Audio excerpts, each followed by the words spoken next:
नमस्कार, लोकसंदेश न्यूजमध्ये आपले स्वागत। मी मयुरी कुंभार। पाहुयात आजच्या काही ठळक घडामोडी।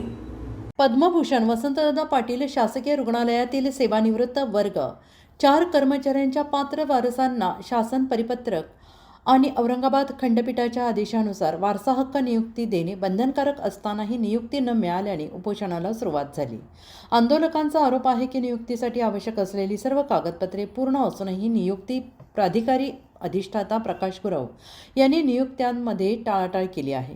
पात्रता नियम आणि न्यायालयीन आदेश सर्व स्पष्ट असतानाही नियुक्ती न देण्यामुळे वारसांचा हक्क नाकारला जात असल्याचा आरोप यावेळेस करण्यात आला। हे उपोषण महेंद्रभाऊ चंडाळे यांच्या नेतृत्वाखाली करण्यात आले। यावेळी सेवानिवृत्त कर्मचारी आणि त्यांचे वारस आंदोलनस्थळी मोठ्या संख्येने उपस्थित होते।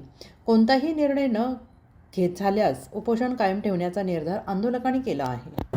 गेल्या अनेक दिवसापासून सांगली सिव्हिल हॉस्पिटल या ठिकाणी वर्ग 4 मध्ये ज्या लोकांनी कक्ष सेवक व इतर पदावर काम केलं, परंतु त्यांच्याकडून या ठिकाणी असलेल्या वरिष्ठ अधिकाऱ्यांनी सफाई सेवेशी निगडीत असलेली कामं या ठिकाणी करून घेतलेली आहेत आणि शासनाने निर्गमित केलेला परिपत्रक त्यामध्ये दिलेला आदेश त्याचं उल्लंघन या ठिकाणी होत आहे। कारण त्या आदेशामध्ये असे नमूद करून दिले आहे की चतुर्श्रेणीमध्ये काम करणाऱ्या एखाद्या व्यक्तीचा पदनामा कोणताही असू दे, परंतु स्थानिक लेवलला जर त्याच्याकडून सफाई सेवेशी निगडीत कामं जर करून घेतली असतील तर त्यांना लाडपागे समितीच्या शिफारशीनुसार देण्यात येणाऱ्या सर्व लाभाला ते पात्र आहेत। ही सर्व बाब आम्ही स्थानिक गुरव साहेब यांच्या निदर्शनास आणून दिली।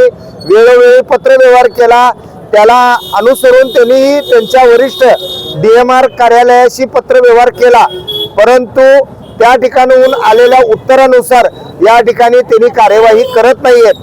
म्हणून आज रोजी आम्ही अमरण उपोषण, जोपर्यंत आमच्या लोकांना या ठिकाणी न्याय मिळत नाही तोपर्यंत या ठिकाणी आम्ही अमरण उपोषण करणार आहे। खरं तर या ठिकाणी होणारी भरती प्रक्रिया आणि हे प्रलंबित असलेले 50हून अधिक लोकांचे अर्ज हे जर पाहिलं तर यामध्ये एक वेगळा विचार या ठिकाणी या लोकांना येतोय।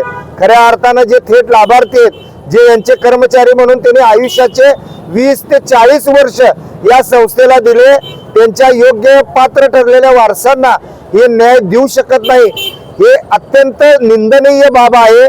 स्थानिक लेवलला, प्रशासकीय लेवलला या ठिकाणी त्यांना सर्व अधिकार बहाल करण्यात आलेले आहेत। यांना या ठिकाणी नियुक्ती प्राधिकारी म्हणून या ठिकाणचे अधिष्ठा गुरव साहेबांना केलेला आहे, तरी सुद्धा ते निर्णय घेत नाहीत।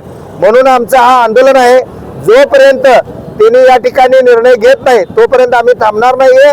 आंदोलन जरी सौम्य पद्धतीने सुरुवात झाली असली तरी याची तीव्रता वाढत जाणार आणि जोपर्यंत निर्णय होत नाही तोपर्यंत आम्ही थांबणार नाही। कामगार एकजुटीचा, कामगार एकजुटीचा।